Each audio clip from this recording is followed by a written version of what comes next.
আপনারা বিজ্ঞাপনে লেখা দেখে থাকবেন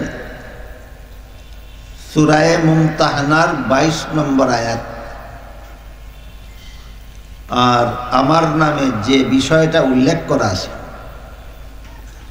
এই বিষয়টা এর চেয়েও আরো পরিষ্কারভাবে যে আয়াতগুলিতে উল্লেখ আছে সেই আয়াতগুলির থেকে আমি একটি আয়াত আপনাদের সামনে তিলাওয়াত করেছি।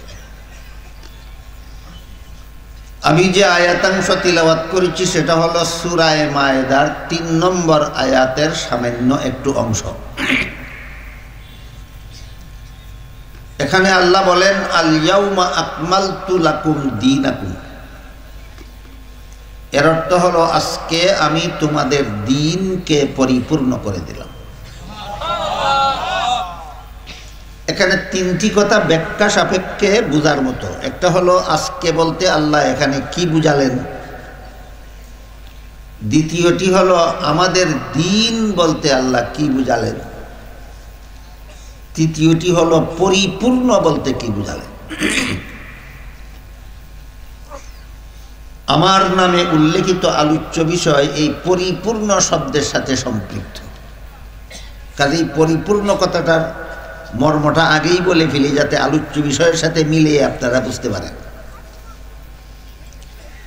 আল্লাহ পাক রব্বুল আলামিন ইসলামের বিধিবিধানকে পরিপূর্ণ করে দিয়েছেন, এই কথার যত ব্যাখ্যা যত তাফসীরের কিতাবে লেখা আছে সবগুলির সারমর্ম হলো ইসলামের বিধিবিধান মানব জীবনের সব সমস্যার সমাধান। এই কথাটা আমরা সব সময় মনে রাখার চেষ্টা করি, কোনোদিন যেন ভুলে না যায় যে আল্লাহ যে সূরা মায়েদার 3 নম্বর আয়াতে বলেছেন আল ইয়াউমা আকমালতু লাকুম দীনাকুম, এর মর্ম হলো ইসলামের বিধিবিধান মানব জীবনের সব সমস্যার সমাধান। মানব জীবনের যদি সব সমস্যার সমাধান হয় ইসলামের বিধিবিধান, তাহলে কি শুধু মুসলমানদের সব সমস্যার সমাধান না অমুসলমানদেরও?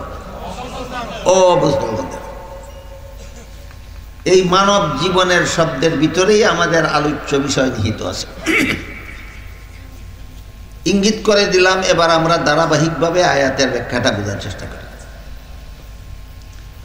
এখানে তিনটি কথা ব্যাখ্যা সাপেক্ষ। একটি হলো আজকে বলতে আল্লাহ কোন দিন বুঝালেন, দ্বিতীয়টি হলো আমাদের দিন বলতে কি বুঝালেন, তৃতীয়টি হলো পরিপূর্ণ বলতে কি বুঝালেন। প্রথম প্রশ্নের জবাব আয়াতের শানে নুজুলে উল্লেখ আছে। আপনারা যারা সব সময় কোরআনের তাফসীর শুনে থাকেন আপনাদের জানা থাকার কথা যে কোনো ঘটনা উপলক্ষে যদি কোনো আয়াত নাযিল হয় তাহলে সেই ঘটনাকে আয়াতের শানে নুজুল বলা হয়। সূরা মায়েদার 3 নম্বর আয়াত আল্লাহ পাক রব্বুল আলামিন রাসূল করিম সাল্লাল্লাহু আলাইহি ওয়াসাল্লামের ঐতিহাসিক বিদায় হজের ভাষণকে কেন্দ্র করে নাযিল করেছিলেন। আর সেই ভাষণটি আল্লাহর রাসূল প্রদান করেছিলেন 10ম হিজরি সনের জিলহজ মাসের 9 তারিখ শুক্রবারে। 10ম হিজরি সনের জিলহজ মাসের 9 তারিখ শুক্রবারে হজ পালনের সময় আরফার ময়দানে অবস্থানকালীন সমবেত 1.25 লক্ষ সাহাবায়ে কেরামদের উদ্দেশ্য করে আল্লাহর রাসূল একটা মহামূল্যবান ভাষণ দিয়েছিলেন। এই ভাষণটাকেই ইসলামের ইতিহাসে মহানবীর বিদায় হজের ভাষণ বলা হয়। এই ভাষণকে কেন্দ্র করে আল্লাহ বলেন আজকে আমি তোমাদের দ্বীনকে পরিপূর্ণ করে দিলাম। কাজেই এখানে আজকে বলতে কোন দিন? রাসূলের বিদায় হজের ভাষণের দিন। সন তারিখটা হলো 10ম হিজরি সন জিলহজ মাস 9 তারিখ শুক্রবার আসরের সময় জবলে রহমত নামক পাহাড়ের পাদদেশে রাসূল তার বাহনের পিঠে আরোহিত অবস্থায় প্রায় 1.25 লক্ষ সাহাবায়ে কেরামদের উদ্দেশ্য করে এক মহামূল্যবান ভাষণ দিয়েছিলেন। সেই ভাষণকে কেন্দ্র করে আল্লাহ আয়াত নাজিল করে বলেন আজকে আমি তোমাদের দিনকে পরিপূর্ণ করে দিলাম। কাজে এখানে আজকে বলতে কোন দিন? বিদায় হজের ভাষণের দিন।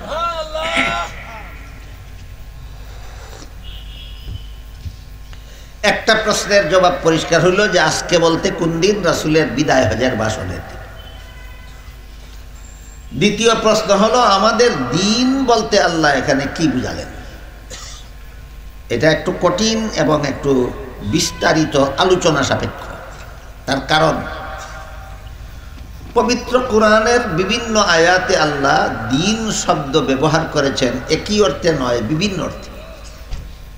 এই কথাটাও মনে রাখি সবসময়, কোরআন বোঝার জন্য অনেক সুবিধা হবে।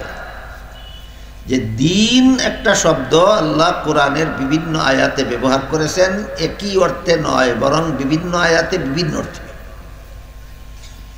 যে কারণে যে কোনো মুসলমান যে কোনো সময় তোমার দিন বলতে কি বুঝো এই প্রশ্নের খুব পরিষ্কার জবাব দিতে পারে না। কারণ সব আয়াতে যদি একই অর্থ হইতো তো এক শব্দ বলে দিত যে আমার দিন বলতে আমি এটা বুঝি। যেহেতু দিন শব্দটাকে আল্লাহ কোরআনের সবগুলি আয়াতে একই অর্থে ব্যবহার না করে বিভিন্ন আয়াতে বিভিন্ন অর্থে ব্যবহার করেছেন, তাই যে কোনো সাধারণ মুসলমানকে যদি জিজ্ঞাসা করা হয় তোমার দিন বলতে তুমি কি বুঝো, খুব পরিষ্কার একটা জবাব দিতে পারে না। যেহেতু দিন শব্দ একই অর্থে ব্যবহৃত নয়, বিভিন্ন আয়াতে বিভিন্ন অর্থে ব্যবহৃত। এর কয়েকটি উদাহরণ দেখুন। পবিত্র কোরআনের যে আয়াতে আল্লাহ সর্বপ্রথম দিন শব্দটি ব্যবহার করেছেন, এখানে আবার দিন শব্দের উচ্চারণ এবং তার বানান নিয়েও কিছু কথা আছে। আরবি ভাষায় যেমন একটা শব্দ আছে দিন, বাংলা ভাষায়ও একটা শব্দ আছে দিন। কিন্তু বাংলা ভাষায় দিন বলতে যা বুঝায় আরবি ভাষায় দিন বলতে তা বুঝায় না। বাংলা ভাষায় দিন শব্দের বানান আবার দুইভাবে আছে, একটা দয়ে হ্রস্ব ইকার দিয়া দিন আর একটা দয়ে দীর্ঘ ইকার দিয়া দিন। বাংলা দিন শব্দ যদি দয়ে হ্রস্ব ইকার দিয়া হয় তখন তার অর্থ হয় রাতের বিপরীত সময়, সূর্য উদয় হওয়ার পর থেকে অস্ত যাওয়ার পূর্ব পর্যন্ত এই সময়টাকে বাংলা ভাষায় দয়ে হ্রস্ব ইকার দিয়া দিন বলা হয়। আর বাংলা দিন শব্দের মধ্যে দয়ের মধ্যে হ্রস্ব ইকার না দিয়া যদি দীর্ঘ ইকার দেওয়া হয় তখন দিন শব্দের বাংলা দিন শব্দের অর্থ হয় অভাবগ্রস্ত, গরিব, যার কোনো সম্পদ নাই। এই গেল বাংলা দিন শব্দের দুই রকম বানান, দুইটা অর্থ। কিন্তু কোরআনের ভাষায় আরবি ভাষায় যে দিন শব্দ এটা বাংলা দিন নয়। আমরা বুঝার সুবিধার জন্য মনে রাখতে হবে যে কোরআনে যে দিন শব্দ ব্যবহৃত হয়েছে এটা বাংলা ভাষার দিন নয়, এটা আরবি ভাষার দিন। এই আরবি ভাষার দিন শব্দটা কোরআনে 3 অক্ষরে, কোরআনে এই শব্দের বানান দাল ইয়া নুন দিন। বাংলা দিন হইল 2 অক্ষরে বানান আর আরবি দিন হইল 3 অক্ষরে বানান। আরবি দিন শব্দটাকে যদি বাংলা অক্ষরে লেখা হয় দয়ে হ্রস্ব ইকার দিয়া লেখলে একটা ভুল ধারণার সৃষ্টি হয়, এটা মনে হয় রাতের বিপরীত সময়।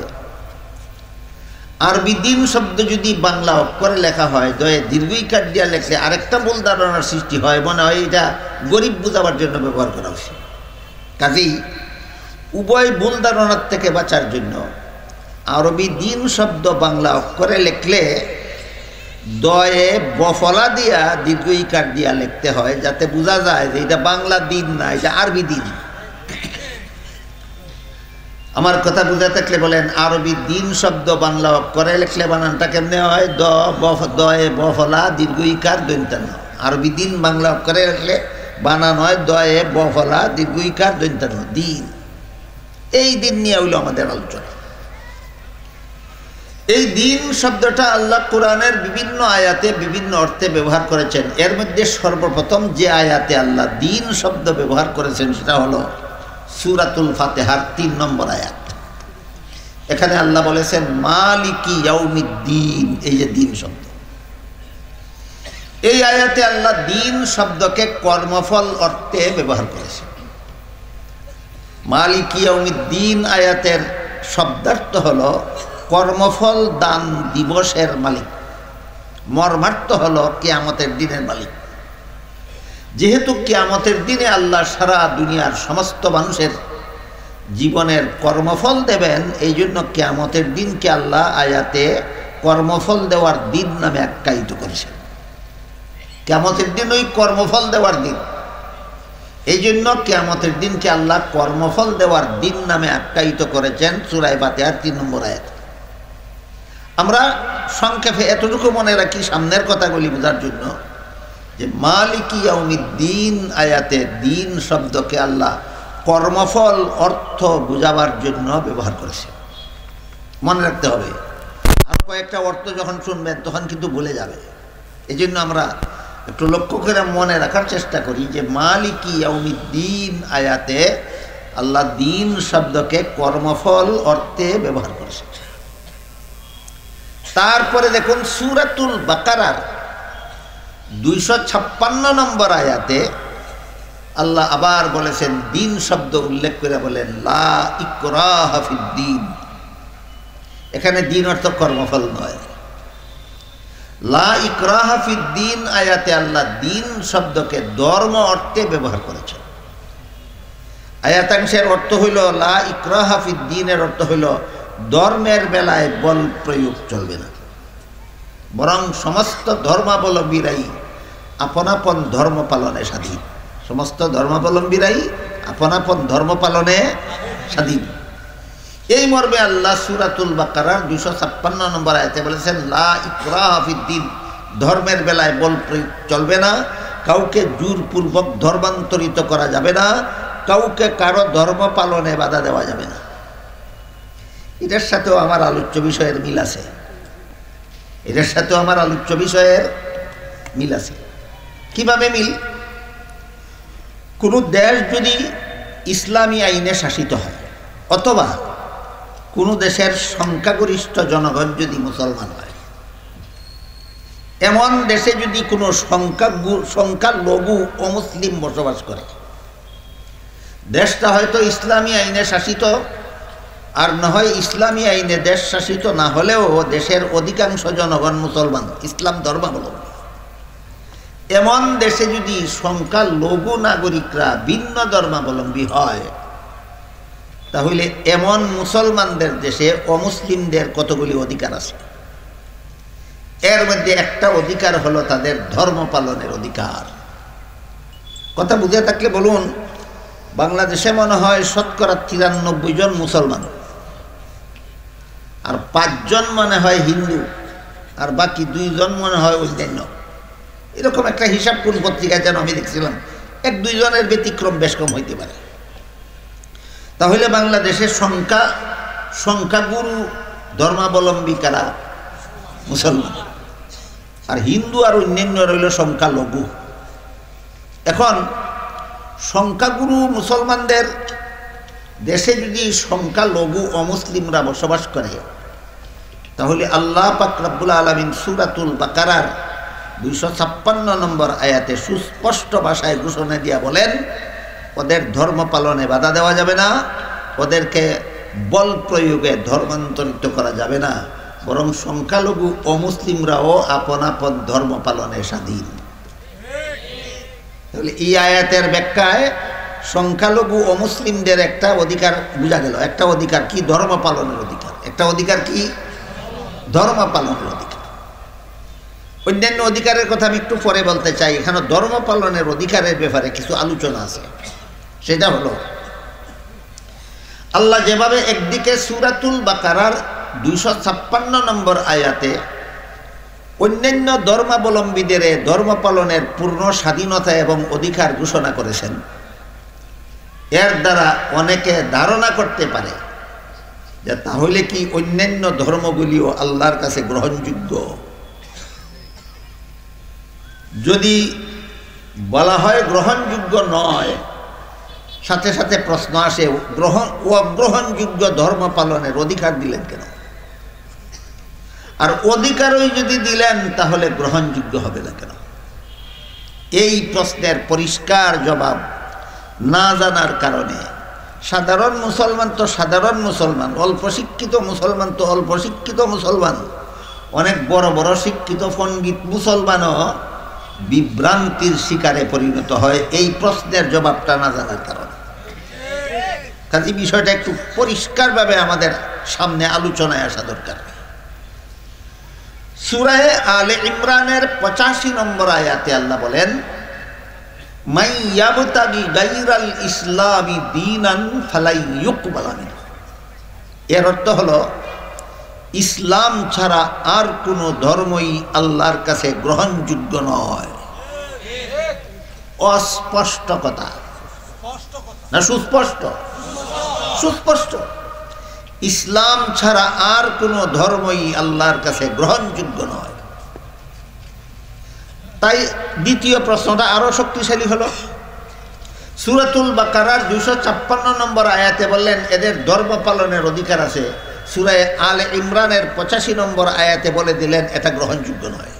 তাই প্রশ্ন জাগে, গ্রহণযোগ্য না হলে পালন করার অধিকার দিলেন কেন? আর পালন করার অধিকারই যদি দিলেন তাহলে গ্রহণযোগ্য হবে না কেন? সহজ নয় প্রশ্নটা, সহজ নয়।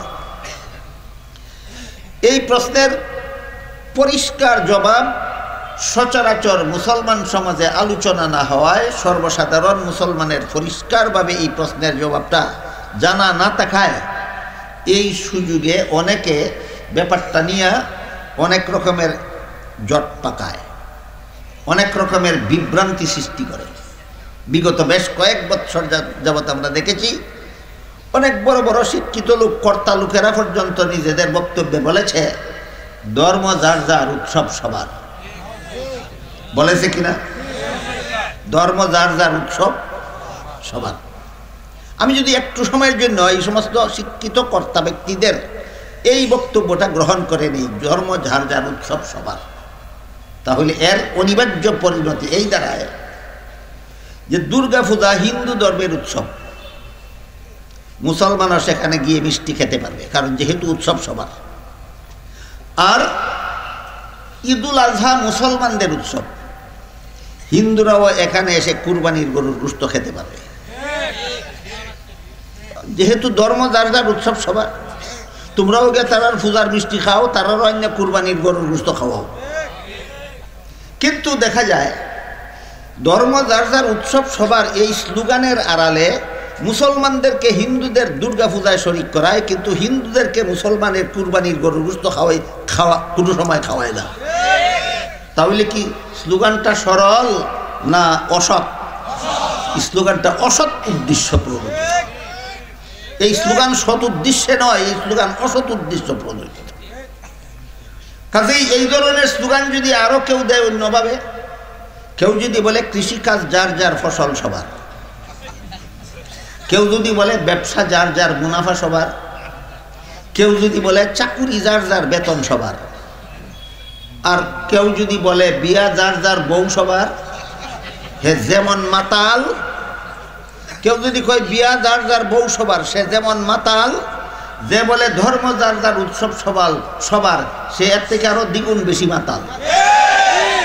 সুতরাং ধর্ম যার যার, উৎসব সবার, এটা একটা মাতলামি স্লোগান, বিবেক সম্পন্ন স্লোগান নয়, কাণ্ডজ্ঞান সম্পন্ন স্লোগান নয়। বরং কৃষিকাজ যার, ফসল তার, গৃহস্থী যার, ফসল তার, ব্যবসা যার, মুনাফা তার, চাকুরি যার, বেতন তার, বিয়া যার, বউ তার, ধর্ম যার, উৎসব তার। ধর্ম যার, এটা হলো বাস্তব। আর এই কয়েক বছর যাবৎ অবাস্তব স্লোগান দেওয়া হচ্ছে কেন? লা ইকরাহা ফিদ্দীন আয়াতের অপব্যাখ্যায়। ধর্মের ব্যাপারে বল প্রয়োগ চলবে না। সমস্ত ধর্মাবলম্বীরা আপন আপন ধর্ম পালনের স্বাধীন বলা হয়েছে। তুমি অন্য ধর্মের অনুষ্ঠানে যোগদান করার স্বাধীন বলা হয়নি।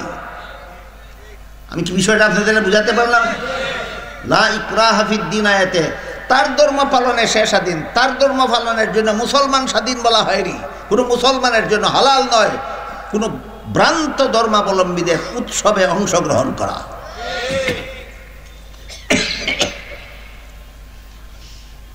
কাজেই আল্লাহ সূরাতুল বাকারার 256 নম্বর আয়াতে বললেন, প্রত্যেক ধর্মাবলম্বীদের আপন আপন ধর্ম পালনের অধিকার স্বীকৃত।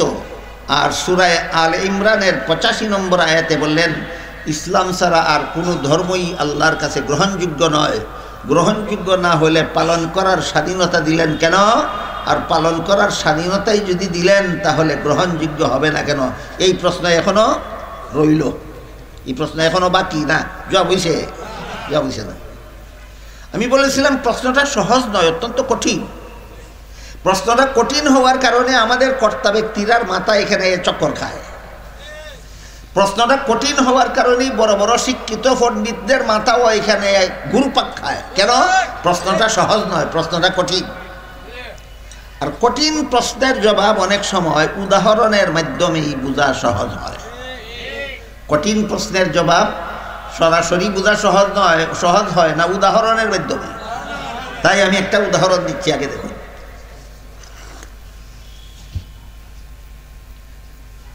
আজকাল যে কোনো শিক্ষা প্রতিষ্ঠানে ছাত্রদেরকে শিক্ষাদান সমাপ্ত করার পর পরীক্ষা হয় কিনা? হয়। পরীক্ষার্থীদেরকে যখন পরীক্ষার হলে বসানো হয়, প্রশ্নপত্র হাতে দেওয়া হয়, সবগুলি পরীক্ষার্থী সকল প্রশ্নের সঠিক জবাব লেখে না অনেক পরীক্ষার্থী প্রশ্নের জবাব ভুলও লেখে? ভুল লেখলে পাস করবে না ফেল করবে? সন্দেহ আছে? ভুল লেখার দ্বারা যে ফেল করবে এতে কোনো সন্দেহ আছে? সন্দেহ নেই, নিশ্চিত ফেল করবে। তাহলে যেই ভুল লেখার দ্বারা ফেল করবে নিশ্চিত, শিক্ষক হোক আর পরীক্ষক হোক, তাকে এমন ভুল লেখার স্বাধীনতা এবং অধিকার দিয়ে রাখে কেন? তাকে ভুল লেখায় বাধা দেয় না কেন? এই প্রশ্নের যেই জবাব ভ্রান্ত অন্য ধর্ম পালন করলে আল্লাহর কাছে গ্রহণযোগ্য হবে না, এটা যদি সঠিক হয়ে থাকে তাহলে মুসলমান তার ধর্ম পালনে বাধা দিতে যাবে না কেন? ওই প্রশ্নেরও সেই জবাব। এবার আপনারা বলুন, কোনো পরীক্ষার্থী পরীক্ষার হলে বসে প্রশ্নের জবাব ভুল লেখলে বাধা দেওয়া হয় না গ্রহণযোগ্যতার কারণে? ভুল লেখাটাই এক্সামিনারের কাছে গ্রহণযোগ্য, এই কারণে বাধা দেওয়া যাবে না? না নিয়ম রক্ষার কারণে? গ্রহণযোগ্যতার কারণে নয়, নিয়ম রক্ষার জন্য। কারণ পরীক্ষার্থীকে যদি ভুল লেখলে বাধা দেওয়া হয়, এটা পরীক্ষাই থাকে না। আপনারাই বলুন, পরীক্ষার্থীকে পরীক্ষার প্রশ্নের জবাব হলে বসে ভুল লেখলে যদি বাধা দেওয়া হয়, পরীক্ষা থাকে? পরীক্ষাই থাকে না। ঠিক তেমনিভাবে দুনিয়াতে যদি ভ্রান্ত মতবাদীদের ভ্রান্ত ধর্ম পালনে বাধা দেওয়া হয়, এটা দুনিয়াই থাকে না। সুতরাং একই নিয়ম দুনিয়ার বেলায়ও, একই নিয়ম পরীক্ষার বেলায়ও। পরীক্ষার হলে যেমনভাবে পরীক্ষার্থী ছাত্ররা প্রশ্নের জবাব ভুল লেখলে ফেল করবে নিশ্চিত, কিন্তু বাধা দেওয়ার নিয়ম নাই, ঠিক তেমনিভাবে দুনিয়াতে কেউ যদি ইসলাম ছাড়া কোনো ভ্রান্ত ধর্ম পালন করে, এটাও গ্রহণযোগ্য হবে না আল্লাহর কাছে নিশ্চিত, কিন্তু নিয়ম রক্ষার জন্য তাকে বাধা দেওয়া যাবে না। এই সুযোগে যদি কোনো পরীক্ষার্থী ইচ্ছামতো প্রশ্নের জবাব ভুল লেখে, তাহলে যেভাবে তার কপালে গুড়ার ডিম ছাড়া আর কিছু নেই, ঠিক তেমনিভাবে এই সুযোগে যদি দুনিয়াতে কেউ ইসলাম ছাড়া আর কোনো ভ্রান্ত ধর্ম পালন করে, তার কপালেও পরকালে জাহান্নাম ছাড়া আর কিছু নাই। কথাটা সুস্পষ্টভাবে আল্লাহ সূরা আলে ইমরানের 85 নম্বর আয়াতে বলেছেন। আল্লাহ বলেন, মাই ইয়াবতাগি গায়রাল ইসলামি দীনান ফালাই ইউকবালা মিনহু ওয়া হুয়া ফিল আখিরাতি মিনাল খাসিরিন। ইসলাম ছাড়া ভিন্ন কোনো ধর্ম যদি কেউ পালন করে, কখনো আল্লাহর কাছে তার পালিত ধর্ম গ্রহণযোগ্য হবে না, বরং পরকালে সে চিরস্থায়ী জাহান্নামীদের অন্তর্ভুক্ত হবে। পরকালে কি হবে? চিরস্থায়ী জাহান্নামীদের অন্তর্ভুক্ত হবে। কাজেই বাধা না দেওয়া আর গ্রহণযোগ্য হওয়া এক কথা নয়, এই কথাটা আমরা স্মরণ রাখি। বাধা না দেওয়া আর গ্রহণযোগ্য হওয়া এক কথা নয়। পরীক্ষার্থী ছাত্র প্রশ্নের জবাব ভুল লেখলেও বাধা দেওয়া যায় না, কিন্তু গ্রহণযোগ্য নয়। ঠিক তেমনিভাবে দুনিয়াতে ইসলাম ছাড়া অন্য কোনো ধর্ম যারা পালন করে, এদের ধর্ম পালনে বাধা দেওয়া যায় না, কিন্তু আল্লাহর কাছে গ্রহণযোগ্য নয়। বিষয় পরিষ্কার হইল কিনা? এখন রইল এরা সমাজে বসবাস করার, রাষ্ট্রে বসবাস করার, এরা মুসলমানদের মধ্যে বসবাস করার অধিকার কি কি অধিকার আছে? 1 নম্বর অধিকার আছে এদের ধর্ম পালনের অধিকার। 1 নম্বর অধিকারটা কি? এদের ধর্ম পালনের অধিকার। এক হাদিসে রাসূল করিম সাল্লাল্লাহু আলাইহি ওয়াসাল্লাম বলেন, দিমাউহুম কাদিমাইকুম ওয়া আমওয়ালুহুম কাআমওয়ালিকুম। তোমাদের সমাজে বসবাসকারী সংখ্যালঘু অমুসলিমরা যেমনভাবে ধর্ম পালনের পূর্ণ স্বাধীনতা এবং অধিকার রাখে, তোমাদের বাধা দেওয়ার অধিকার নাই, ঠিক তেমনিভাবে তাদের জান হেফাজতে নিরাপদে বসবাস করার অধিকার আছে। তাদের নিরাপত্তা ভঙ্গ করার মতো হামলা করার অধিকার কোনো মুসলমানের নাই। মুসলমান সমাজে যে সমস্ত অমুসলিম সংখ্যালঘুরা বসবাস করবে, এদের এক নম্বর অধিকার হলো ধর্ম পালনের অধিকার, আর দ্বিতীয় অধিকার হলো এদের নিরাপত্তার সাথে জীবনযাপনের অধিকার। এদের নিরাপত্তা ভঙ্গ হওয়ার মতো কোনো রকমের আচরণ করা, কোনো রকমের হামলা করা, আক্রমণ করার অধিকার কোনো মুসলমানের নাই। ৩ নম্বর অধিকার, মুসলমান সমাজে বসবাসকারী অমুসলিম সংখ্যালঘুদের ৩ নম্বর অধিকার হলো এদের সম্পদ এদের বুক করার অধিকার। কোনো হিন্দুর জমি কোনো মুসলমানে দখল করে নেওয়ার অধিকার নাই। যে হিন্দু মুসলমানের দেশে বাস করে, সংখ্যাগুরু মুসলমানের দেশে যে হিন্দু বাস করে, ইহুদি বাস করে, খ্রিস্টান বাস করে, বৌদ্ধ বাস করে, এদের সম্পদ একটা পয়সাও অন্যায়ভাবে দখল করার অধিকার কোনো মুসলমানের নাই। এদের জানের হেফাজত করার অধিকার এদের আছে, এদের মালের হেফাজত করার অধিকার এদের আছে, এদের ধর্ম পালনের অধিকার এদের আছে। এই বিষয়গুলি রাসূল করিম সাল্লাল্লাহু আলাইহি ওয়াসাল্লাম ঐতিহাসিক মদিনা সনদে সুস্পষ্টভাবে উল্লেখ করে দিয়েছিলেন। ঐতিহাসিক মদিনা সনদ বলতে কি বোঝায় আমরা আগে ওইটা একটু বুঝে নেই, তারপরে এই বিষয়টার সাথে মিলিয়ে বোঝার চেষ্টা করি।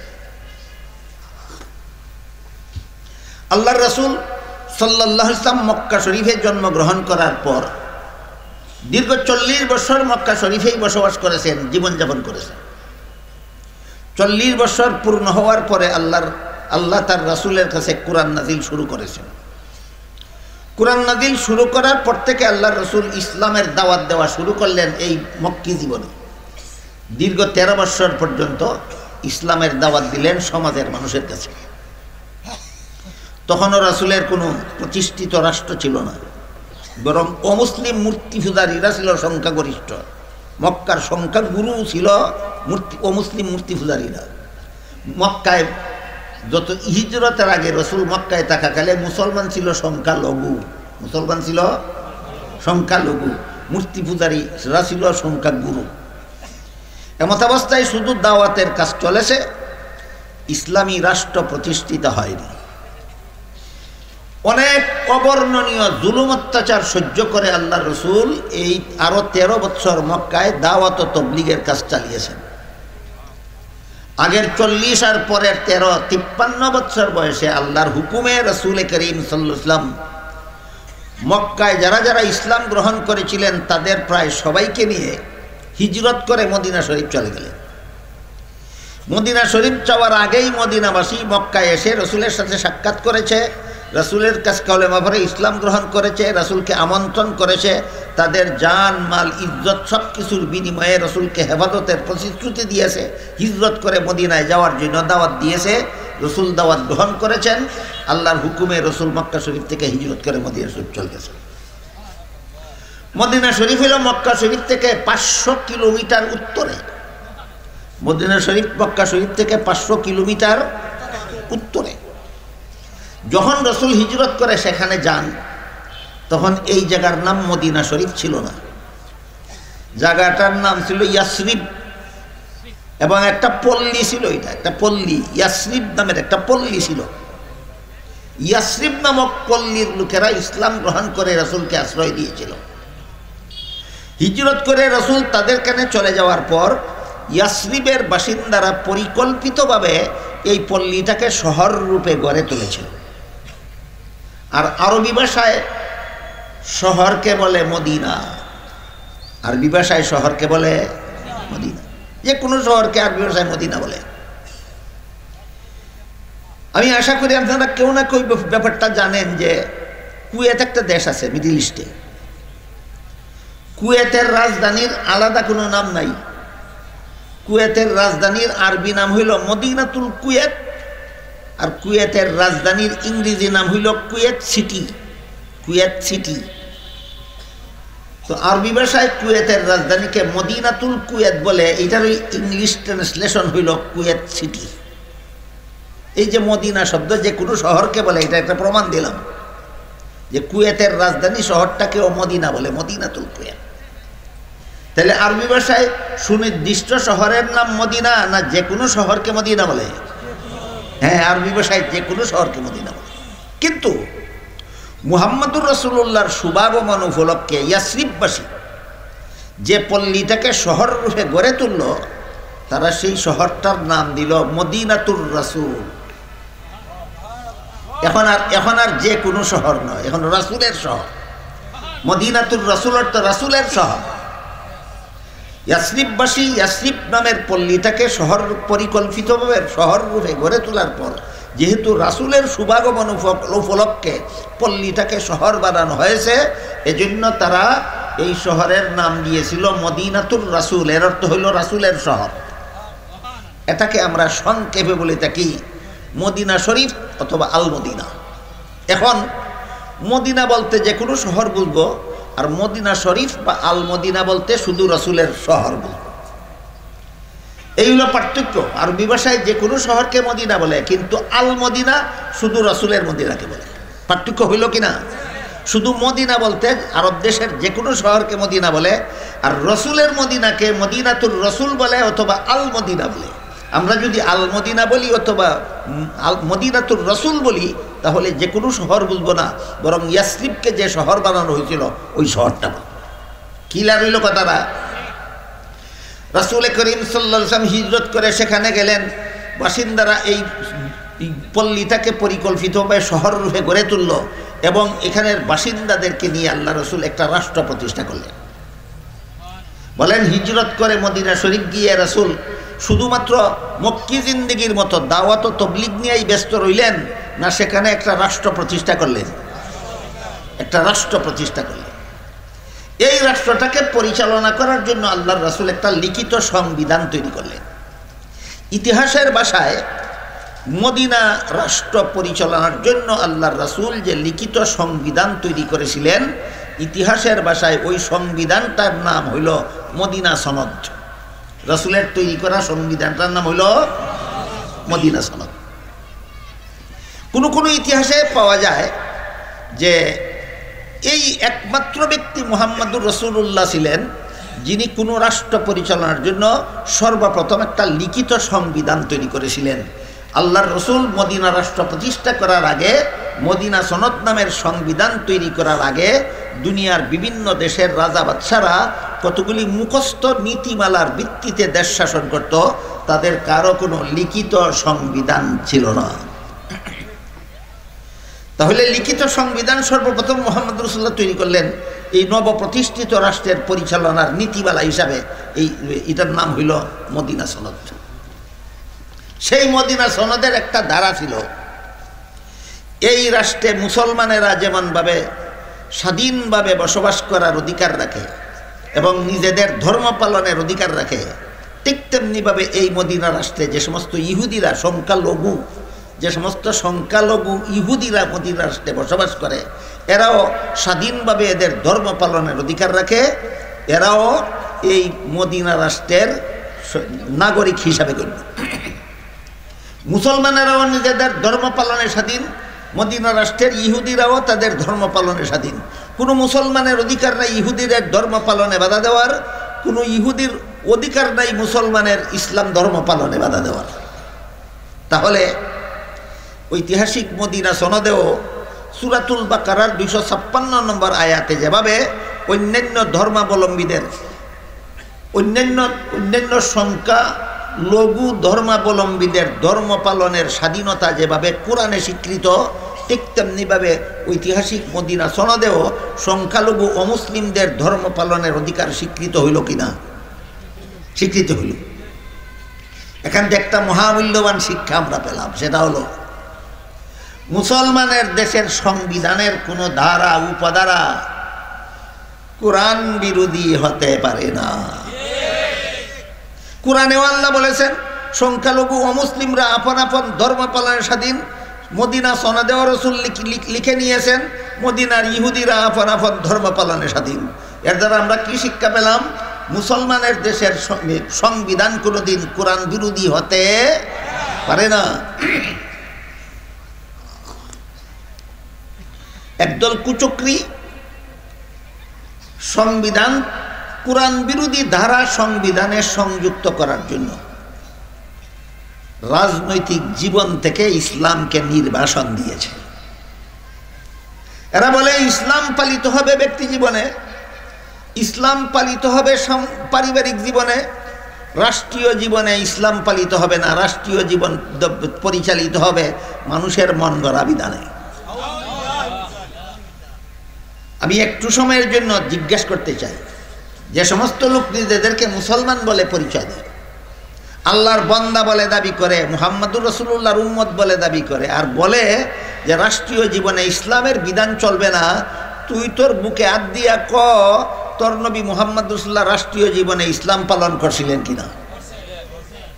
তাহলে তুমি কার আদর্শে বিশ্বাসী? তুমি তো তোমার নবীর আদর্শে বিশ্বাসী না। হায়া লজ্জা নাই এই নবীর উম্মত হওয়ার দাবি করো? হায়া লজ্জা নাই নবীর জীবনকে নিজের আদর্শ বলে দাবি করো? বেহায়া বেলাদা আর কারে কয় নির্লজ্জ আর কাকে বলা যেতে পারে? মুহাম্মদুর রাসূলুল্লাহ ব্যক্তি জীবনের জন্য আমাদের আদর্শ, মুহাম্মদুর রাসূলুল্লাহ পারিবারিক জীবনের জন্য আমাদের আদর্শ, কিন্তু মুহাম্মদুর রাসূলুল্লাহ সামাজিক জীবনের জন্য আমাদের আদর্শ নন। মুহাম্মদুর রাসূলুল্লাহ অর্থনৈতিক জীবনের জন্য আমাদের আদর্শ নন। মুহাম্মদুর রাসূলুল্লাহ রাষ্ট্রীয় জীবনের জন্য আমাদের আদর্শ নন। মুহাম্মদুর রাসূলুল্লাহ আন্তর্জাতিক জীবনের জন্য আমাদের আদর্শ নন। এমন কথা যারা বলে এরা কোরআনের সব কিছুই মানে না, একাংশ মানে একাংশ মানে না।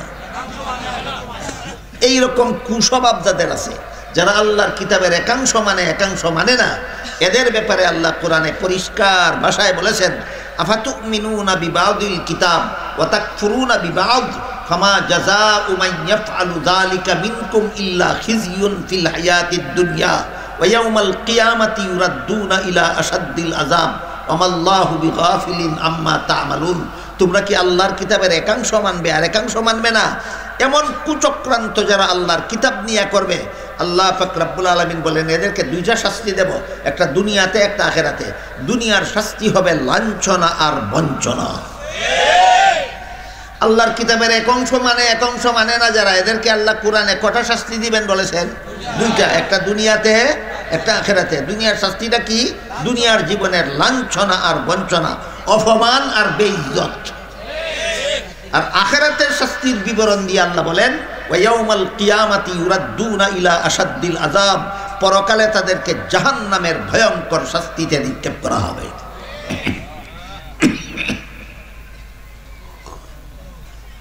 মদিনা সনদ থেকে কিছু শিক্ষা পেলাম কি? এক নম্বর, যে কোনো মুসলমানের দেশের সংবিধানের কোনো ধারা উপধারা কোরআন বিরোধী হতে পারবে না।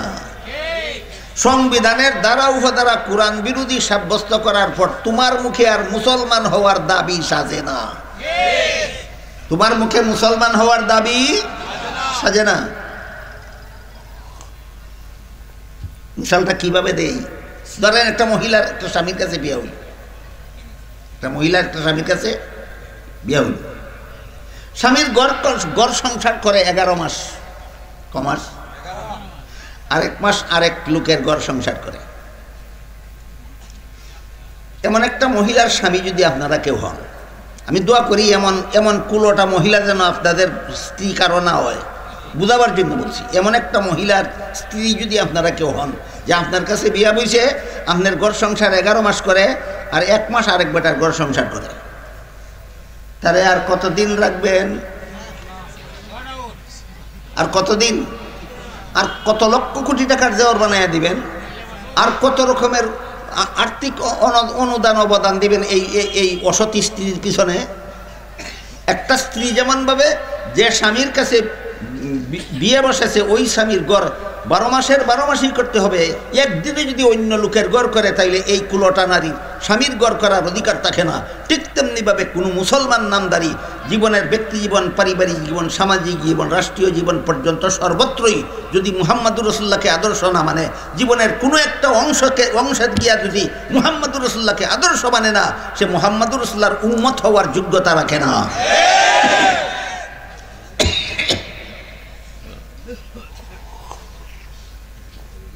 মদিনা সনদের একটা শিক্ষা পাইলাম, কোরআন বিরোধী হওয়া যাবে না যদি দেশটা মুসলমান সংখ্যাগরিষ্ঠ লোকের হইয়া থাকে। 2 নম্বর, মদিনা সনদে আল্লাহ রসুল আরেকটা দ্বারা সংযুক্ত করলেন, যেহেতু মুসলমান ইহুদি অর্থাৎ মুসলমান অমুসলমান নির্বিশেষে সবাই আমরা একই দেশের নাগরিক। মদিনা সনদের আরেকটা দ্বারা, যেহেতু এই দেশের মুসলমান ও মুসলমান নির্বিশেষে আমরা সবাই একই দেশের নাগরিক, এই জন্য সবাইকে আপন আপন ধর্ম পালনের অধিকার আছে সবার। ঠিক তেমনিভাবে যদি বাইরের কোনো শত্রু মদিনার কোনো মুসলমানের উপর হামলা করতে আসে, ইহুদিরাও মুসলমানের পক্ষ হয়ে বাইরের শত্রুর বিরুদ্ধে লড়াই করতে হবে। আর যদি বাইরের কোনো শত্রু মদিনার ইহুদিদের উপর হামলা করতে আসে, তাহলে মদিনার মুসলমানদের ইহুদিদের পক্ষ হয়ে বাইরের শত্রুর বিরুদ্ধে যুদ্ধ করতে হবে। এটা কেমন ঐক্য? নাগরিক হিসাবে এক রাষ্ট্রের ধর্ম বর্ণ নির্বিশেষে সকল নাগরিকের ঐক্য। এবার বলেন, ঐতিহাসিক মদিনা সনদে এক দেশে বসবাসকারী সমস্ত ধর্মাবলম্বীরও একটা ঐক্য আছে কিনা? এটা ঐতিহাসিক মদিনা সনদে স্বীকৃত, ঐতিহাসিক মদিনা সনদে স্বীকৃত। বাকি কথা বলার আগে আমি আপনাদের কাছে জানতে চাই, জিজ্ঞেস করতে চাই, আমার যতটুকু কথা আপনারা বুঝতে পেরেছেন, কোনো মুসলমান দেশের সংখ্যালঘু অমুসলিমদের নিরাপত্তার জন্য, স্বাধীনতার জন্য, যাবতীয় মানবাধিকারের জন্য মানবরচিত কোনো মন গড়া মতবাদের দরকার আছে না ইসলামের বিধান যথেষ্ট? এরপরও যদি কেউ কোনো মুসলিম দেশের অমুসলিম সংখ্যাগুরুদের দোহাই দিয়া মন গড়া মতবাদ গ্রহণ করতে চায়, এর দ্বারা পরিষ্কারভাবে সে প্রমাণ করতে চায় আসলেই ইসলামের বিধান তার পছন্দসই নয়, আসলেই ইসলামের বিধান তার পছন্দসই নয়। এই জন্য আমাদের এই সমস্ত ব্যাখ্যা বিশ্লেষণের দ্বারা, এই সমস্ত আয়াতের তফসিরের দ্বারা আমাদের ইমানকে নূতনভাবে যাচাই করা দরকার। কে কি পরিমাণ ইমানদার আছি আর কার ইমান কি পরিমাণ নষ্ট হয়ে গেছে। বিষয়টা সহজে বোঝার জন্য আমি একটা উদাহরণ দিই আপনাদেরকে। আমি আশা করি আপনারা সবাই জানেন ওযুর ক ফরজ? 4 ফরজ: মুখ ধোয়া, হাত ধোয়া, মাথা মাসা করা, পাও ধোয়া। ওযুটা শুদ্ধ হওয়ার জন্য শর্ত আছে। ওযু সম্পন্ন হওয়ার আগ পর্যন্ত ওযুভঙ্গের কোনো কারণ তোমার দ্বারা ঘটতে পারবে না। ওযুটা পুরা হওয়ার আগে ওযুভঙ্গের কোনো কারণ তুমি ঘটাইতে পারবে না। কাজেই এক ব্যক্তি মুখ ধুইল, হাত ধুইল, মাথা মাসা করলো, ফাউ ধোয়ার আগে বায়ু ছেড়ে দিল, এর ফলে খালি ফাউটা দিলেই চলে না, সবটা ক্যান্সেল। যেমন ভাবে ওযুর 3 ফরজ আদায় করার পরে 4র্থ ফরজ আদায় করার আগে বায়ু ছেড়ে দিলে 3 ফরজ আদায় করছো ক্যান্সেল হয়ে যায়, ঠিক তেমনিভাবে ব্যক্তি জীবনে ইসলাম মান্যা নিলে, পারিবারিক জীবনে ইসলাম মান্যা নিলে, সামাজিক জীবনে ইসলাম মান্যা নিলে, রাষ্ট্রীয় জীবনে ইসলাম না মানলে বেটা তুইও ফায়দা দিছস, তোর ইসলাম শেষ। ফাউ দুইবার আগে ফায়দা দিলে যেমন ওযু শেষ, রাষ্ট্রীয় জীবনে ইসলামের বিধান মান্যা নিলে তোর ইমান শেষ।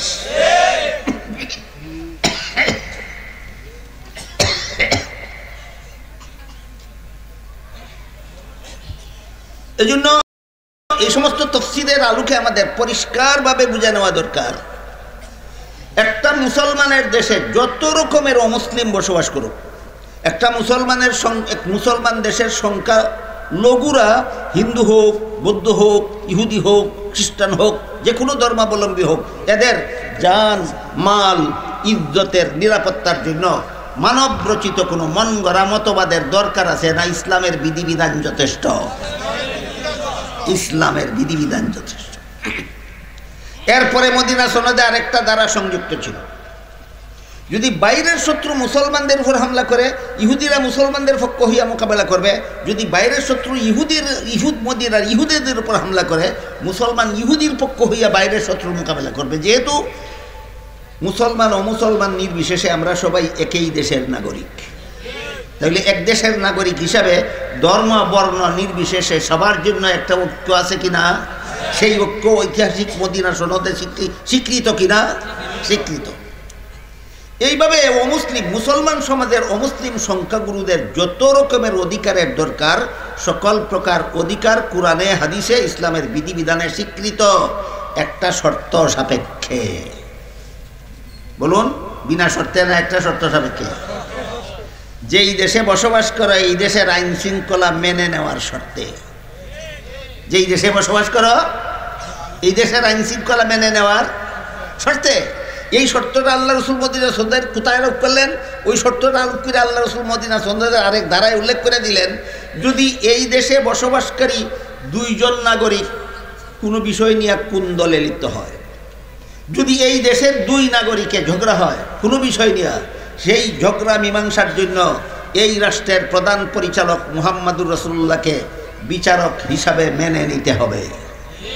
এই ধারার মাধ্যমে আল্লাহ রসুল শর্ত আরোপ করে দিলেন, তোমার মুসলমান দেশের বসবাসকারী অমুসলিম সংখ্যালঘুরা বাইরের শত্রু তোমার উপর হামলা করলে দেশের সমস্ত মুসলমান তোমার পক্ষ হইয়া তোমার শত্রুর মোকাবেলা করবে, কিন্তু তোমাকে কিন্তু যেই দেশে বাস করো এই দেশের আইন শৃঙ্খলা মেনে নিতে হবে।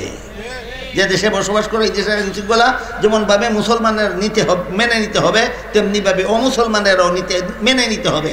যদি এই দেশের কোনো মুসলমান দেশের আইন শৃঙ্খলার বিরুদ্ধে বিদ্রোহ করে, তাহলে তার যেমনভাবে এই দেশের নাগরিকত্ব ধরে রাখার অধিকার থাকে না, ঠিক তেমনিভাবে কোনো অমুসলমান যদি যেই দেশের নাগরিক সেই দেশের আইন শৃঙ্খলার বিরুদ্ধে বিদ্রোহ করে, তার এই দেশের নাগরিকত্ব ধরে রাখার অধিকার থাকে না। এতটুকু কথা বুঝলে এবার আশা করি আমাদের বাংলাদেশের একটা সমস্যার সমাধান বোঝা আপনাদের খুব সহজ হবে। বাংলাদেশে একটা পার্টি, অমুসলমানদের একটা পার্টি দীর্ঘদিন যাবৎ কাজ করে চলেছে। পার্টিটার নাম হইল ইসকন। কি নাম? ইসকন। ইসকন পার্টির প্রতিষ্ঠাতা ইহুদি। ইসকন পার্টির প্রতিষ্ঠাতা, মূল প্রতিষ্ঠাতা ইসরায়েলের ইহুদিরা। এই পার্টির মূল উদ্দেশ্য হইল পৃথিবীটাকে মুসলমান মুক্ত করা, মুসলমান ধ্বংস করো, মুসলমান মুক্ত পৃথিবী করো, এই হইল এই পার্টির মূল নীতি। মুসলমান ধ্বংস করতে গিয়া যদি হিন্দুদেরকে মুসলমান হত্যা করার কাজে ব্যবহার করতে হয়, তখন তোমরা হিন্দুদের সহযোগিতা করো। মুসলমানকে ধ্বংস করার জন্য যদি কোনো বৌদ্ধকে হাতিয়ার হিসাবে ব্যবহার করতে হয়, বৌদ্ধকেই হাতিয়ার হিসাবে ব্যবহার করো। মুসলমানকে ধ্বংস করার জন্য যে কোনো মানুষকে যদি ব্যবহার করতে হয়, তাকেই ব্যবহার করো। এই নীতির ভিত্তিতেই বাংলাদেশের ইসকন পার্টির লোকেরা ওই কি নাম এটা,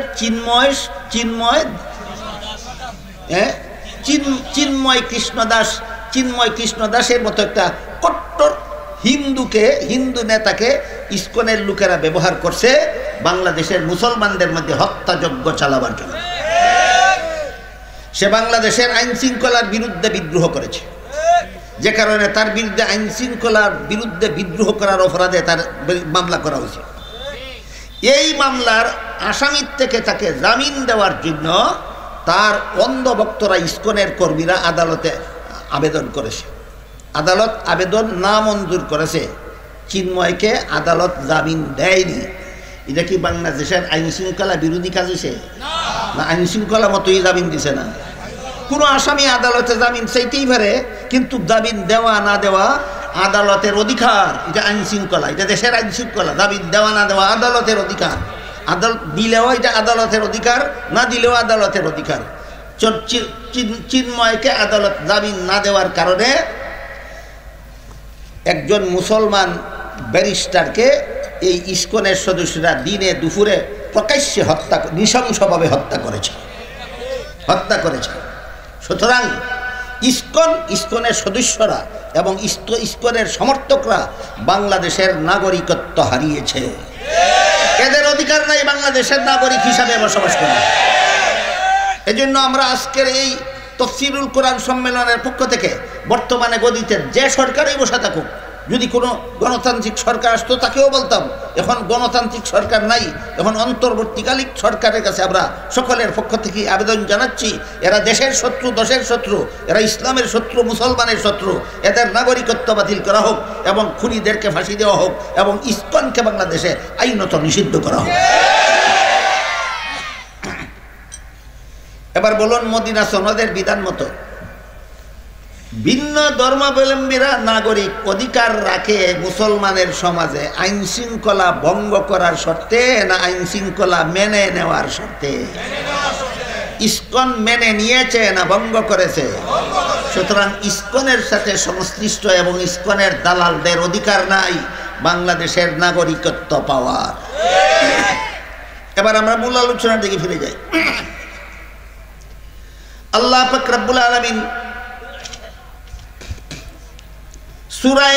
সূরাতুল বাকারার 256 নম্বর আয়াতে বলেছেন, লা ইকরাহা ফিদ্দিন। এখানে দিন শব্দের অর্থ ধর্ম। মালিক ইয়াউমিদ্দিন আয়াতে দিন অর্থ কর্মফল, লা ইকরাহা ফিদ্দিন আয়াতে দিন অর্থ ধর্ম। এরপরে দেখুন সূরা শূরার 13 নম্বর আয়াতে আল্লাহ বলেছেন আকিমুদ্দিন, আবার দিন শব্দ আসলো। এখানে দিন শব্দের অর্থ কর্মফল নয়, এখানে দিন শব্দের অর্থ ধর্মও নয়, এখানে দিন শব্দকে আল্লাহ পাক রব্বুল আলামিন ইসলামের সহি আকীদা অর্থে ব্যবহার করেছেন। আকিমুদ্দিন আয়াতে দিন শব্দের অর্থ ইসলামের সহি আকীদা। সহি আকীদা দুইটা শব্দই আরবি ভাষা, একেবারে পিওর বাংলায় যদি কেউ বুঝতে চান তাহলে সহি আকীদার বাংলা অর্থ হয় বিশুদ্ধ মতবাদ। আকিমুদ্দিনের অর্থ হলো ইসলামের বিশুদ্ধ মতবাদে অটল থাকো।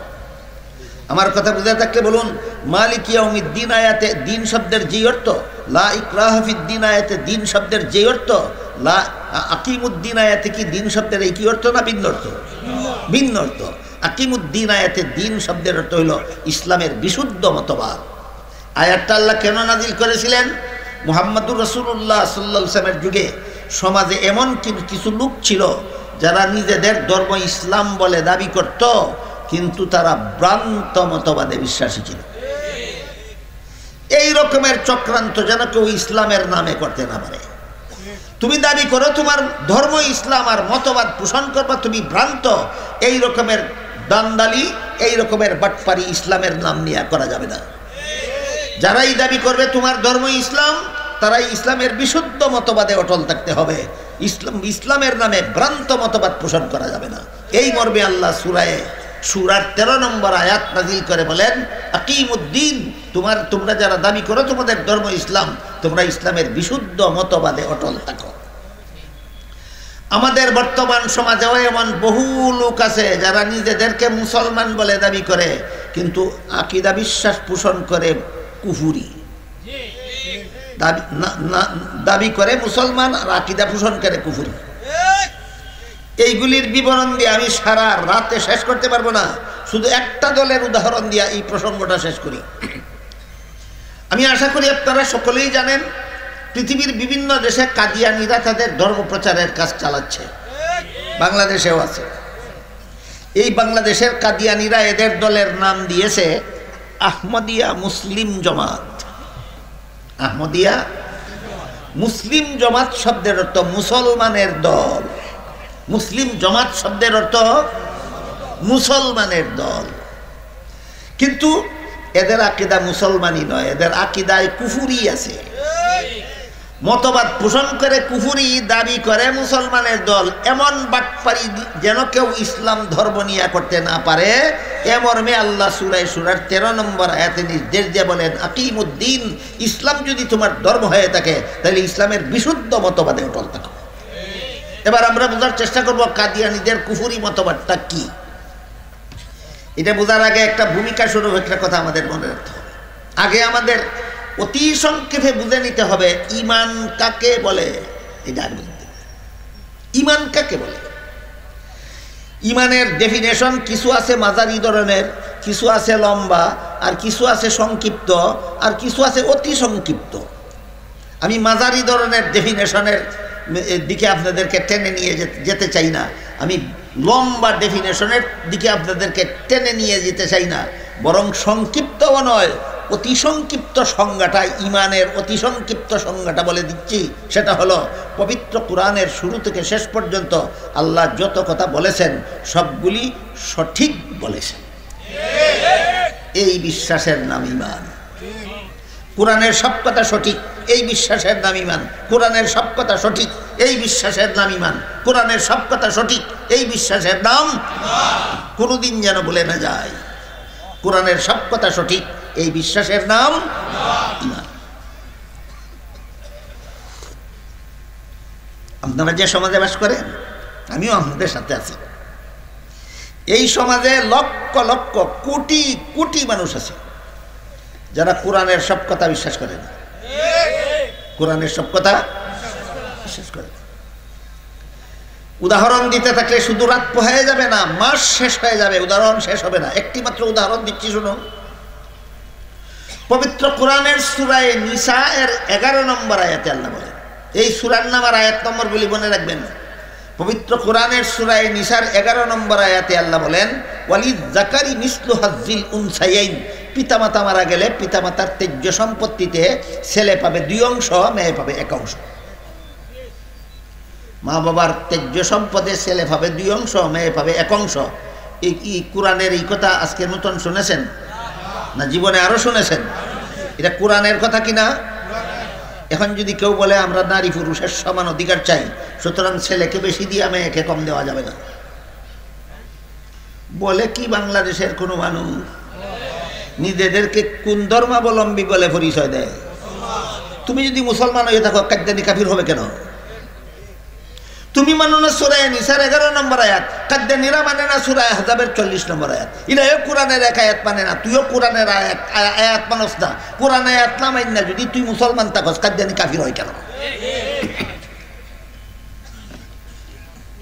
এই যুক্তিবাদীর নামে, সমান অধিকারের নামে বাংলাদেশে আমার মনে হয় লক্ষ লক্ষ নামদারি মুসলমান আছে যারা বলে আমরা সমান অধিকার চাই, আমরা ছেলেকে যে পরিমাণ অংশ দিব, মেয়েকে সেই পরিমাণ অংশ দিতে চাই, যেহেতু আমরা নারী পুরুষের সমান অধিকার চাই।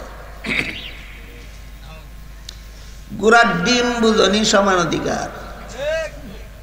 ইসলাম নারীদেরকে পুরুষের সমান নয়, হয়তো অগ্রাধিকার আর না হয় একচেটিয়া অধিকার দেওয়া হয়েছে। ইসলামে নারীকে পুরুষের সমান অধিকার দিছে না অগ্রাধিকার অথবা একচেটিয়া? অগ্রাধিকার অথবা একচেটিয়া। এবার আমরা একটু বোঝার চেষ্টা করি কিভাবে অগ্রাধিকার একচেটিয়ার আলোচনা আজকে করা যাবে না। সূরা নিসার 11 নম্বর আয়াতে আল্লাহ বলেছেন ছেলে পাবে 2 অংশ, মেয়ে পাবে 1 অংশ। এখানে অগ্রাধিকারই রইল কোথায়? আর একচেটিয়া তো হইলই না। কিভাবে হইল এটা বুঝে আসে না, পণ্ডিতের মাথায় ধরে না। এই জন্য আমরা একটু বোঝার চেষ্টা করি। ইসলামের বিধানে ছেলের জীবনে খরচের খাত আছে 3টা। কটা? 1 নম্বর, সাবালক হওয়ার পর থেকে নিজের লালন পালনের দায়িত্ব নিজেরই। 2 নম্বর, বিয়া করার পর থেকে বউ ফেলার দায়িত্ব তারই। 3 নম্বর, সন্তানাদি জন্ম হওয়ার পর থেকে সন্তান ফেলার দায়িত্ব তারই। বলেন ইসলামের বিধানে ছেলের জীবনে খরচের খাত আছে কটা? সাবালক হওয়ার পর থেকে নিজের লালন পালন, বিয়া করার পর থেকে বউয়ের লালন পালন, সন্তানাদি হওয়ার পর থেকে সন্তানাদি লালন পালন। এই 3টা খরচ আছে ছেলের জীবনে। অংশ পাইছে 2টা, খরচ আছে 3টা। অংশ পাইছে 2টা, খরচ আছে 1 রাখেন। ইসলামের বিধানে মেয়ের জীবনে খরচের খাত নাই একটাও। বিয়ার আগে ফেলবো বাপে, বিয়ার পরে ফেলবো স্বামীয়ে। নিজের লালন পালনের দায়িত্ব নাই, স্বামী ফেলার দায়িত্ব নাই, সন্তান ফেলার দায়িত্ব নাই। খরচ নাই একটাও, অংশ পাইছে একটা। খরচ নাই একটাও, অংশ পাইছে। এবার বলেন 3 খরচলা 2 অংশ পাইলে বেশি পায় না নাই খরচলার 1 অংশই বেশি? এই যে অগ্রাধিকার, এটা কি অধিকার? পণ্ডিতের মাথায় ধরে না, মগজ গান্ডা। এটা কত বড় পণ্ডিত একটা কিচ্ছা কইলে আপনারা বলবেন। একটা গণ্ডমূর্খ লোক আছিল, দস্তখত ছিল না, লেখাপড়াও জানে না। ছেলের স্কুলে ভর্তি দিছে, ছেলে ছিল অত্যন্ত মেধাবী। একাধারে 10 বছর লেখাপড়া করে ছেলে এসএসসি পরীক্ষা দিয়া ফার্স্ট ডিভিশন, ফার্স্ট বয় হইয়া পাস করলো। কি বয়? ফার্স্ট বয় হইয়া থাকলে রুল নম্বর কত হয়? 1। বাপ শিক্ষিত না মূর্খ? হে রুল নম্বর 1 হইলে পরীক্ষার নম্বর বেশি হয় না, 10 হইলে নম্বর বেশি। এত কথা বুঝে না, হে খালি বুঝে 1 থেকে 10 বেশি। ফল ঘোষণার পরে মূর্খ বাপে ছেলেরে জিজ্ঞেস করে পরীক্ষাতে দিসলে ফাঁস করছস? কয় করছি। কত নম্বরে? কয় 1 নম্বরে। কয় সর্বনাশ করছ? কয় কি সর্বনাশ করলাম? কয় পাশের বাড়ির ছেলেরা তোর সাথে পরীক্ষা দিয়া হেদি 10 নম্বরে ফাঁস করলো, তুইও তো কম নম্বরে ফাঁস করলে কেন? এই অশিক্ষিত গাদায় যেমন বুঝে না 10 নম্বরে ফাঁস করলে পরীক্ষার নম্বর বেশি পায় না, 1 নম্বরে ফাঁস করলে নম্বর বেশি পায়, ঠিক তেমনিভাবে আমাদের সমাজে কিছু শিক্ষিত গাদায়ও বুঝে না ছেলে 2 অংশ হইয়া বেশি পায় না মেয়ে 1 অংশ হইয়া বেশি পায়। যেভাবেই হোক সূরা নিসার 11 নম্বর আয়াতে আল্লাহ বলেছেন ছেলে ভাবে 2 অংশ, মেয়ে হবে 1 অংশ। যে মানে না এর ইমান ঠিক আছে। কেমনে বুঝলেন না? তাইলে আমি আপনারা বুঝে দিচ্ছি। এবার বলেন অতি সংক্ষেপে ইমান কারে কয়? কোরআনের কিছু কথা মেনে নেওয়ার নয়। হ্যাঁ হ্যাঁ, সব শব্দ ভুলে যাবেন না কোনোদিন। কোরআনের সব কথা সঠিক বলে মেনে নেওয়ার নাম ইমান। তুই বেটায় সূরা নিসার 11 নম্বর আয়াত মানছস না, তোর ইমান নাই। এখন বুঝবেন কাদিয়ানির ইমান কোন দিক দিয়ে গেল। সূরা আহজাবের 40 নম্বর আয়াতে আল্লাহ আমাদের নবীকে একটা উপাধি দিয়েছেন, সেটা হলো খাতামুন নবিয়্যিন। সূরা আহজাবের 40 নম্বর আয়াতে আল্লাহ আমাদের নবীকে একটা কি দিয়েছেন?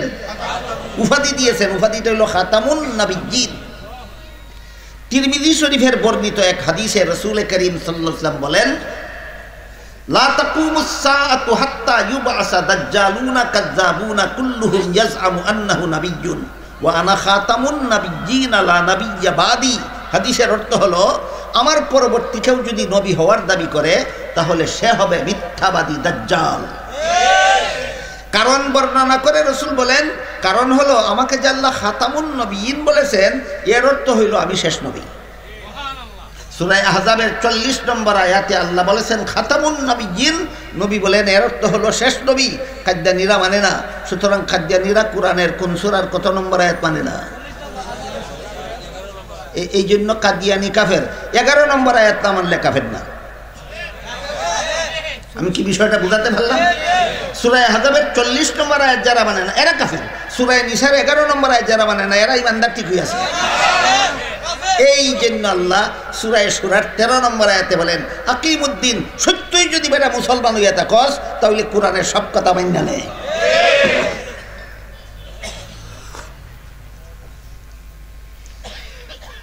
মালিকি ইয়াউমিদ্দিন আয়াতে দিন অর্থ কর্মফল।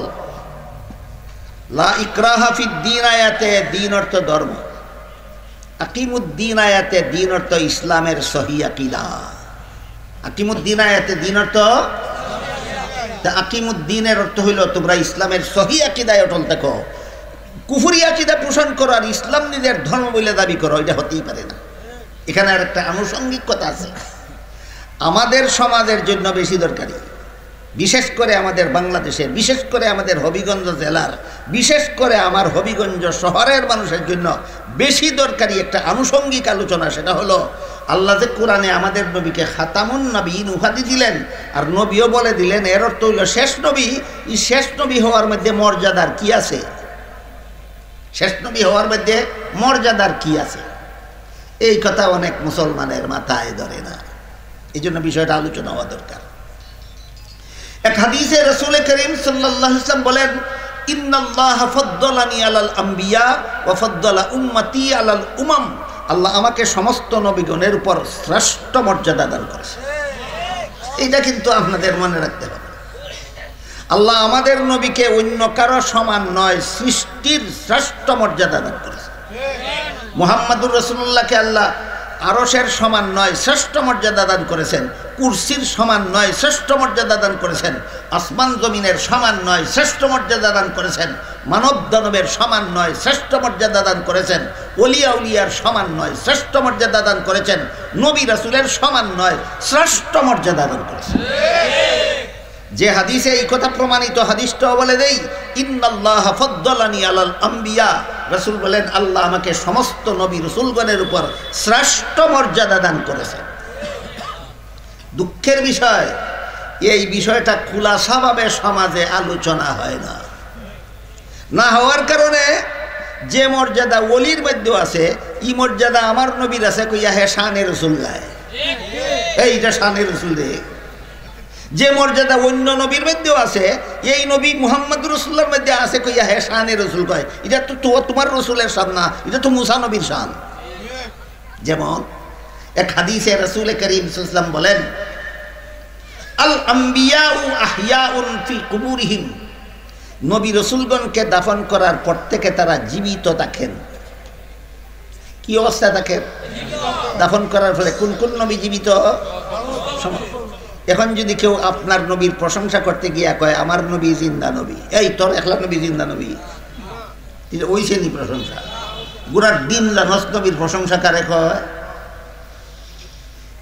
এই চাতুরিটা কিন্তু আমার সমাজে চলছে। নবীর আলাদা মর্যাদা কোনটায় জানে ওই না গুড়ার ডিম, অন্য লোকের গুণ নিজের নবীর এক এটা আমার নবীর শান, এটা তোর নবীর শান না, এটা সকল নবীর শান। এই জন্য আল্লাহ পাক রব্বুল আলামিন পবিত্র কোরআনের বিভিন্ন আয়াতে আমাদের নবীর আলাদা মর্যাদা সূচক উপাধি প্রদান করেছেন। এবার বলেন, অন্য নবীর সমান মর্যাদা আমাদের না সকল নবীর চেয়ে শ্রেষ্ঠ? এই শ্রেষ্ঠত্ব তোমার কথায় আমার কথায় কারো চাপাবাজিতে না কোরআন হাদিসের দলিল দ্বারা? কোরআনে হাদিসে আল্লাহ আমাদের নবীর, আল্লাহ এবং আল্লাহ রসুল আমাদের নবীর শ্রেষ্ঠ মর্যাদা সূচক বহু উপাধির আলোচনা করেছেন। এর মধ্যে একটা উপাধি হইল খাতামুন নবিয়্যিন। আদম নবীকে আল্লাহ খাতামুন নবিয়্যিন উপাধি দান করছেন না, নূহ নবীকে আল্লাহ খাতামুন নবিয়্যিন উপাধি দিছেন না, ইব্রাহিম নবীকে আল্লাহ খাতামুন নবিয়্যিন উপাধি দিছেন না, মুসা নবীকে আল্লাহ খাতামুন নবিয়্যিন উপাধি দিছেন না, ঈসা নবীকে আল্লাহ খাতামুন নবিয়্যিন উপাধি দিছেন না, একমাত্র আমাদের নবীকে আল্লাহ খাতামুন নবিয়্যিন উপাধি দিয়েছেন। সুতরাং খাতামুন নবিয়্যিন হওয়াটা আমাদের নবীর আলাদা মর্যাদা। এইটার নাম শানে রাসূল, এটার নাম শানে রাসূল। কিন্তু আমি জানি আপনাদের এখনো বোঝার বাকি, শেষ নবী হইলে আলাদা মর্যাদাটা কি হইল? প্রশ্নের জবাব অত্যন্ত কঠিন। আমি আগেই বলছি কঠিন কথা উদাহরণের মাধ্যমে বোঝা সহজ হয়। একটা উদাহরণ দিই শুনুন। একজন রুগী এক ডাক্তারের দ্বারা চিকিৎসা করাইল, কিছুদিনের জন্য রোগ সারলো, আবার রোগে আক্রান্ত হল। আরেক ডাক্তারের দ্বারা করাইলো, একই অবস্থা, আরেক ডাক্তারের দ্বারা করাইলো, একই অবস্থা। যত ডাক্তারের দ্বারা চিকিৎসা করায় রোগ কিছুদিনের জন্য সারে, বলুন চিকিৎসা পুরাপুরি সফল না আংশিক সফল? এভাবে ডাক্তার পাল্টাইয়া চিকিৎসা করাইতে করাইতে শেষ পর্যন্ত এমন এক ডাক্তারের দ্বারা চিকিৎসা করাইল যে ডাক্তারের চিকিৎসায় রোগ যে সারলো জীবনে আর ফিরল না। এবার বলুন, প্রথম দিকের ডাক্তারগণ শেষ ডাক্তার, শ্রেষ্ঠ ডাক্তার কেন? যে ডাক্তারের চিকিৎসার পরে আরো ডাক্তারের দরকার বাকি থাকে, ইনি শেষ ডাক্তারও না, শ্রেষ্ঠ ডাক্তারও না। যে ডাক্তারের চিকিৎসার পরে আর কোনো ডাক্তারের চিকিৎসার দরকার বাকি থাকে না, তিনি শেষ ডাক্তারও শ্রেষ্ঠ ডাক্তারও। ঠিক তেমনি ভাবে আমাদের নবীর আগে আল্লাহ যত নবী রাসূল দুনিয়াতে পাঠাইছেন, সকলের পরেই আরো নবী পাঠানোর দরকার বাকি রয়েছে, আরো নবীর দরকার বাকি রয়েছে। আমাদের নবী পাঠানোর পরে কিয়ামত পর্যন্ত দুনিয়ার মানুষের হেদায়েতের জন্য আর কোনো নবী পাঠাবার দরকার নাই। সুতরাং যে নবীর পরে আরো নবীর দরকার বাকি থাকে, ইনি শেষ নবীও না, শ্রেষ্ঠ নবীও না। যে নবীর পরে আর কোনো নবী পাঠাবার দরকার বাকি থাকে না, তিনি শেষ নবীও শ্রেষ্ঠ নবীও। এইটার নাম বেটা শানে রাসূল। এখন কোন কোন নবীর শান কইলাম? যে নবীর পরে দুনিয়ার মানুষের হেদায়েতের জন্য আর কোন নবী পাঠাবার দরকার বাকি থাকে না, ইনি শেষ নবীও শ্রেষ্ঠ নবীও। এটা কোন কোন নবীর শান? বুড়ার ডিমই বুঝে না আমাদের নবী কারে কয় আর শান কারে কয়, খালি আবুল তাবুল জামুকি দেয় তাই কয় শানে রাসূল কইলাম। শানে রাসূলের স্কেল আছে একটা হাদিস, আল্লাহ রাসূল বলেন ইন্নাল্লাহা ফাদ্দালানি আলাল আম্বিয়া, সমস্ত নবী রাসূলগণকে আল্লাহ যত মর্যাদা দিয়েছেন আমাকে তার চেয়ে বেশি মর্যাদা দিয়েছেন। এইটা হইল আমাদের রাসূলের শান। এটা একটা আনুষঙ্গিক কথা ছিল বললাম। এবার মূল কথার দিকে ফিরে যায়। মালিক ইয়াউমিদ্দিন আয়াতে দিন শব্দকে আল্লাহ কর্মফল অর্থে ব্যবহার করেছে। লা ইকরাহা ফিদ্দিন আয়াতে দিন শব্দকে আল্লাহ ধর্ম অর্থে ব্যবহার করেছেন। আকিমুদ্দিন আয়াতে দিন শব্দকে আল্লাহ ইসলামের বিশুদ্ধ মতবাদ অর্থে ব্যবহার করেছেন। আর আমি যে আয়াত তেলাওয়াত করেছিলাম সূরা মায়েদার 3 নম্বর আয়াতাংশ, সেখানে আল্লাহ বলেন আল ইয়াউমা আকমালতু লাকুম দীনাকুম, আজকে আমি তোমাদের দিনকে পরিপূর্ণ করে দিলাম। এখানে দিন অর্থ কর্মফল নয়, এখানে দিন অর্থ ধর্মও নয়, এখানে দিন অর্থ বিশুদ্ধ মতবাদ নয়। এখানে আল্লাহ দিন শব্দকে ইসলামের বিধিবিধান অর্থে ব্যবহার করেছেন। আকমালতু লাকুম দীনাকুম, এর অর্থ হলো আজকে তোমাদের ইসলামের বিধিবিধানকে আমি আল্লাহ পরিপূর্ণ করে দিলাম। এবার বলুন সূরা মায়েদার 3 নম্বর আয়াতে আল্লাহ যে বলেছেন আমাদের দিনকে পরিপূর্ণ করে দিয়েছেন, এখানে দিন শব্দ কোন অর্থে? ইসলামের বিধিবিধান অর্থে। দিন শব্দ কোন অর্থে? ইসলামের বিধিবিধান অর্থে। সুতরাং ইসলামের বিধিবিধান শুধু মুসলমানদের সব সমস্যার সমাধান না, মানব জাতির সব সমস্যার সমাধান। মানব জাতির সব সমস্যার সমাধান। এখানেও আরেকটা আনুষঙ্গিক আলোচনা আছে, সেটা হলো প্রত্যেক নবীর যুগে আল্লাহ ইসলামের যে সমস্ত বিধিবিধান দিয়েছেন, সকল নবীর যুগের ইসলামের বিধিবিধান ছিল আপন আপন যুগের সর্বলোকের সব সমস্যার সমাধান। নূহ আলাইহিস সালামের ইসলামের বিধিবিধান তার যুগের সর্বলোকের সব সমস্যার সমাধান। ইব্রাহিম আলাইহিস সালামের যুগের ইসলামের বিধিবিধান তার যুগের সর্বলোকের সব সমস্যার সমাধান। মুসা আলাইহিস সালামের যুগের ইসলামের বিধিবিধান তার যুগের সর্বলোকের সব সমস্যার সমাধান। ঈসা আলাইহিস সালামের যুগের ইসলামের বিধিবিধান তার যুগের সর্বলোকের সব সমস্যার সমাধান। মুহাম্মদুর রাসূলুল্লাহর ইসলামের বিধিবিধান তার যুগের নয়, সর্বযুগের সর্বলোকের সব সমস্যার সমাধান। পার্থক্য চিনি? বলেন, অন্যান্য নবীর ইসলামের বিধিবিধানে আর মুহাম্মদুর রাসূলুল্লাহর ইসলামের বিধিবিধানে পার্থক্য চিনি? অন্যান্য নবীর ইসলামের বিধিবিধান তার যুগের সর্বলোকের সব সমস্যার সমাধান, তার যুগের সর্বলোকের সব সমস্যার সমাধান, তার যুগের সর্বলোকের সব সমস্যার সমাধান। মুহাম্মদুর রাসূলুল্লাহর ইসলামের বিধিবিধান তার যুগের নয়, সর্বযুগের সর্বলোকের সব সমস্যার সমাধান। এর একটা উদাহরণ দিয়ে আজকের মতো কথা শেষ করি। মুহাম্মদুর রাসূলুল্লাহর ইসলামের বিধিবিধানে একজন পুরুষ প্রয়োজনে একত্রে 4টা স্ত্রী রাখতে পারে। জানেন? জানেন না? কিন্তু একজন মহিলা একের বেশি স্ত্রী রাখতে পারে না। মুহাম্মদুর রাসূলুল্লাহর ইসলামের বিধিবিধান। একজন মহিলা একের বেশি স্বামী রাখতে পারে না, কিন্তু একজন পুরুষ 4টি পর্যন্ত স্ত্রী রাখার অধিকার রাখে। এখানেও ওই সমান অধিকারবাদীরা অবিচারের গন্ধ পায়। কিসের গন্ধ পায়? ইসলামের বিধানে নারীদের সাথে অবিচার করা হয়েছে। ইসলামের বিধানে নারীদের প্রতি অবিচার করা হয়েছে। এই আওয়াজটা আমার জীবনে যত মুখ থেকে শুনছি, এর মধ্যে সর্বপ্রথম শুনেছি তসলিমা নাসরিনের মুখ থেকে। তসলিমা নাসরিন শুধু ইসলাম না, কোনো ধর্মকেই ভালো চোখে দেখতে পারে না। বলে সবগুলি ধর্ম হলো বৈষম্যের ভাণ্ডার। ইসলাম ধর্মে যত বৈষম্য আছে এর মধ্যে একটা বৈষম্য হইল ছেলেরা দেয় 2 অংশ, মেয়েরা দেয় 1 অংশ। ইসলামের যত বৈষম্য আছে এর মধ্যে আরেকটা বৈষম্য হলো ছেলেরা দেয় 4টা বউ রাখার অধিকার, মেয়ের একটা স্বামীর বেশি অধিকার দেয় না। ইসলামের বিধিবিধানে যত বৈষম্য আছে এর মধ্যে একটা হইল জান্নাতে একজন পুরুষকে 72টা স্ত্রী দেওয়া হবে, একটা স্ত্রীকে একের বেশি স্বামী দেওয়া হবে না। সুতরাং ইসলামের বিধানে নারী জান্নাতেও নারীদের সাথে অবিচার, দুনিয়াতেও নারীদের সাথে অবিচার, ব্যক্তি জীবনেও অবিচার, পারিবারিক জীবনেও অবিচার, রাষ্ট্রীয় জীবনেও অবিচার। অবিচারের ধর্ম কোনোদিন গ্রহণযোগ্য ধর্ম হতে পারে না। আমার জানা মতো সর্বপ্রথম তসলিমা নাসরিন এই প্রশ্ন উঠাইছিল যে একজন পুরুষকে যেভাবে 4টা বউ রাখার অধিকার দেওয়া হয়েছে, একটা মহিলাকেও 4টা স্বামী রাখার অধিকার না দিলে এই ইসলাম বিবেক সম্পন্ন মানুষের কাছে গ্রহণযোগ্য হবে না। আমি তখনই জবাব দিছি। আমি বলি, ঠিক আছে তসলিমা, তোর দাবি আমি একটু সময়ের জন্য মান্য নিলাম। কিসের জন্য? একটু সময়ের জন্য মান্য নিলাম। আল্লাহ পাক রব্বুল আলামিন পবিত্র কোরআনের আয়াতে বলেছেন, নিসাউকুম হারসুল লাকুম, তোমাদের স্ত্রীরা তোমাদের সন্তান উৎপাদনের ক্ষেত। আল্লাহ আমাদের স্ত্রীকে কি উৎপাদনের ক্ষেত বলেছেন? সন্তান উৎপাদনের।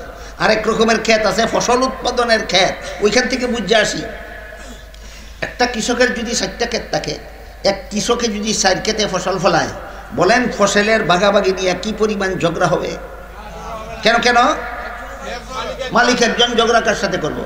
কিন্তু ক্ষেত যদি একটা হয় আর গৃহস্থ যদি 4 জন হয়, আর 4 জনে মিললে যদি একটা, তো ধরেন কথার কথা তরমুজ গাছ লাগাইলো, শত তরমুজ ধরলো, একদিন রাতের বেলায় শিলা বৃষ্টি হইয়া সবগুলি তরমুজ ভর্তা হইয়া গেল, কোন রকমে একটা তরমুজ রক্ষা পাইল।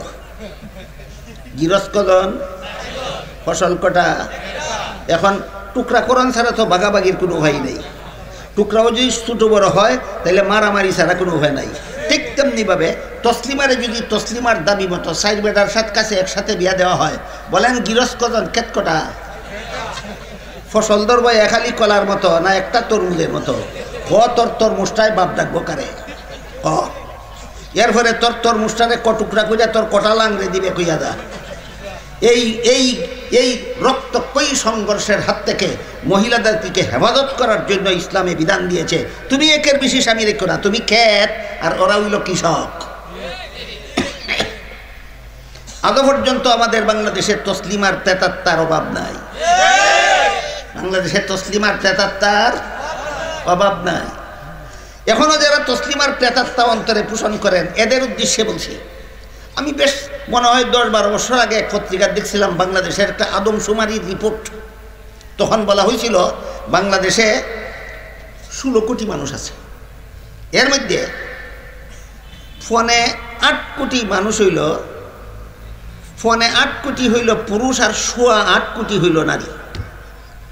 8 কোটি পুরুষ আর 8 কোটি নারী আছিল বাংলাদেশে প্রায় 10-12 বছর আগে। আজকাল আরও বেশি হয়েছে নারীর সংখ্যা।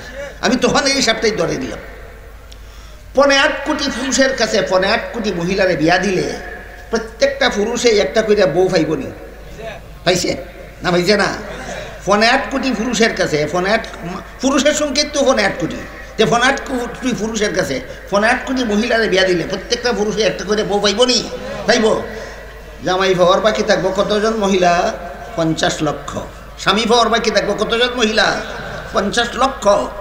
ইসলামে যদি শুরু থেকেই একজন পুরুষকে একাধিক বউ রেখার বিধান দিত না, বর্তমান বাংলাদেশের 50 লক্ষ মহিলার কপালে জীবনে একটা স্বামীও জুটত না।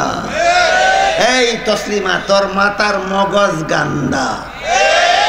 এবার বলেন, বাংলাদেশে পুরুষের থেকে 50 লক্ষ মহিলার সংখ্যা বাড়ছে 1500 বছর আগে না বর্তমানে? আর ইসলামী বিধান একের বেশি বউ রাখার বিধান দেওয়া হয়েছে 1500 বছর আগে। তোমার দেশের বর্তমান সমস্যার সমাধান কোরআনে 1500 বছর আগে ইসলামে দিয়ে রেখেছেন। তাই আল্লাহ পাক রব্বুল আলামিন বলেন, আল ইয়াউমা আকমালতু লাকুম দীনাকুম। ইসলামের বিধিবিধান, মুহাম্মদুর রাসূলুল্লাহর ইসলামের বিধিবিধান সর্বযুগের সর্বলোকের সব সমস্যার সমাধান। আল্লাহ আপনাদের আমাদের সবাইকে ইসলামের বিধিবিধান বুঝার, মানব সর্বযুগের সর্বলোকের সব সমস্যার সমাধান, এই মন মানসিকতা তৈরি করার সুমতি দান করুন। সবাই বলুন আমিন। সুবহান রাব্বিকা রাব্বিল ইজ্জাতি আম্মা ইয়াসিফুনা ওয়া সালামুন আলাল মুরসালিন ওয়ালহামদুলিল্লাহি রাব্বিল আলামিন।